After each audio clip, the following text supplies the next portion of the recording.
Orang anak pernah dikerubuni semut kakinya ketika dia berada di pinggir jalan. Kemudian dia agak kesal, dia kibas-kibas kakinya sambil mundur. Dan ketika dia mundur, tiba-tiba jebret, ada mobil yang menabrak persis di tempat dia berdiri di awalnya. Tapi karena dia mundur lantaran semut itu, kemudian dia selamat. Awalnya dia menduga semut itu sesuatu yang buruk, sehingga bahkan dia kesal dan marah kepada semut itu.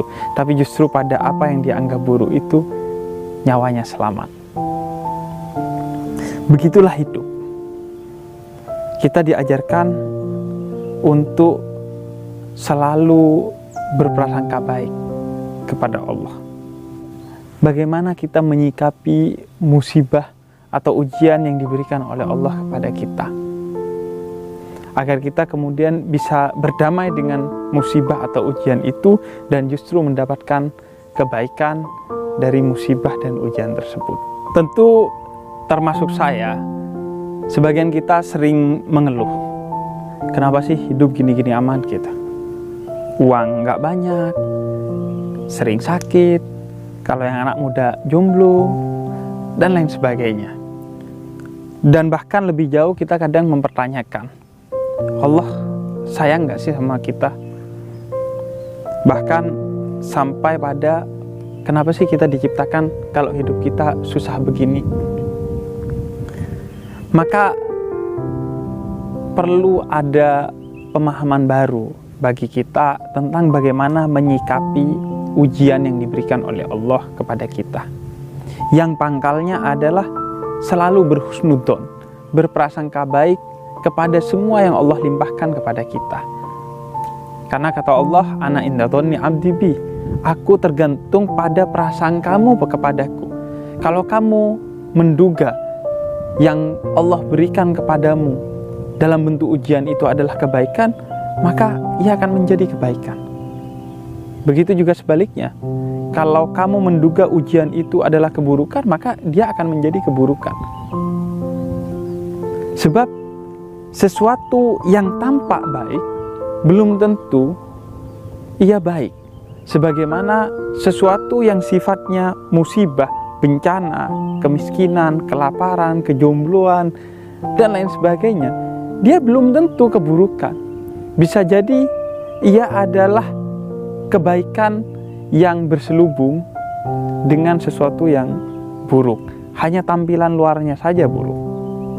Karena Allah janjikan dalam Al-Quran, fa inna ma'al usri yusra, tenang aja, karena dalam setiap kesulitan itu Allah titipkan bersamanya, bukan setelahnya, bahkan kebaikan. Misalnya dengan rasa sakit, kita diajarkan oleh Allah untuk menjadi pribadi yang kuat. Dengan kemiskinan, kita diajarkan oleh Allah untuk menjadi pribadi yang selalu kreatif dan bekerja keras. Dan masih banyak lagi. Jadi pangkalnya yang pertama adalah selalu husnudzon. Allah kasih apa ke kita, kita duga bahwa ini ada kebaikan di dalamnya. Dari husnudzon itu, yang kedua, kita akan selalu mencari kebaikan di setiap sesuatu yang tampak buruk di mata kita. Karena kita tahu bahwa Allah mencintai kita sehingga yang diberikannya pasti baik, sehingga kalau tampak buruk hanya karena penglihatan kita. Maka yang kedua, kita akan selalu mencari kebaikan di setiap musibah. Yang ketiga, kita yakini bahwa musibah adalah bentuk cinta dan sayangnya Allah kepada kita. Sebagaimana seorang ibu kepada anaknya, yang karena cintanya justru dia akan melarang anaknya untuk melakukan beberapa hal yang mungkin bagi dia menyenangkan. Karena ibunya tahu persis bahwa dalam kesenangan itu ada keburukan. Misalnya mandi hujan ketika sakit, minum es ketika flu, itu menyenangkan. Tapi si ibu melarang karena tahu bahwa ada keburukan di dalamnya. Kemudian yang selanjutnya, yang keempat, dalam setiap ujian itu justru Allah ingin meningkatkan derajat kita di sisi Allah.